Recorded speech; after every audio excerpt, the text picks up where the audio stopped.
the Valerian Isles, jewels of the Ibero Sea. Long a center of naval commerce, the people here have struggled. After all of those Final Fantasy Tactics videos, I needed some palette change. Fortunately, quite a lot of you chose in the channel poll a few weeks back the option of starting the Tactics Ogre Reborn Iceberg. But oh boy, that's a big one. I quickly stumbled on a from where I even start dilemma. But after sitting on this for around a week and browsing the game to have a refresher on mechanics, I finally figured out the starting point. So brace yourselves. We're talking about recovery time today.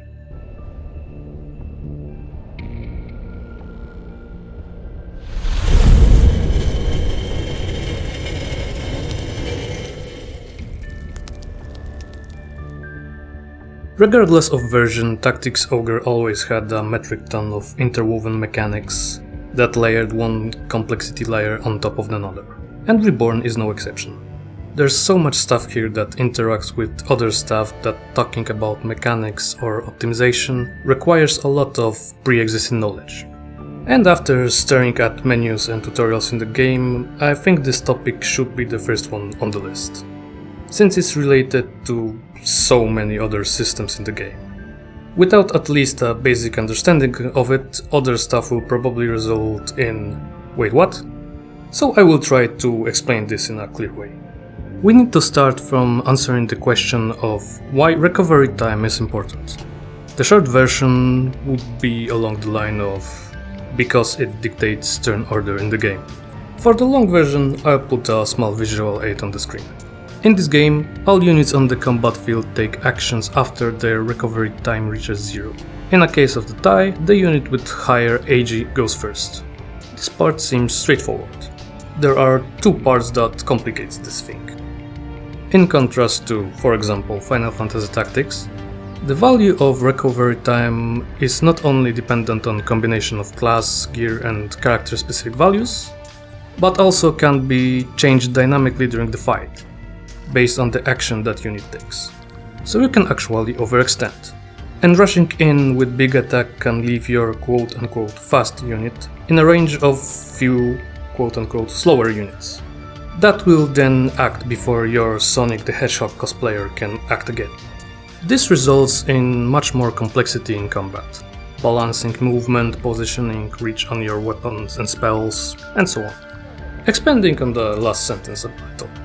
Each action taken in combat adds a specific RT value to your unit base RT, thus delaying their next turn, and that affects stacks. So if you use your full movement range and then use powerful ability with high RT cost, your character can be stuck in a place for a long while.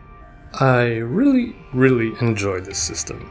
It rewards planning and actually thinking about your actions in battle, not to mention the impact on other aspects of the game. Choosing equipment, skill usage, maximizing your team performance with role delegation, building synergies, and so on.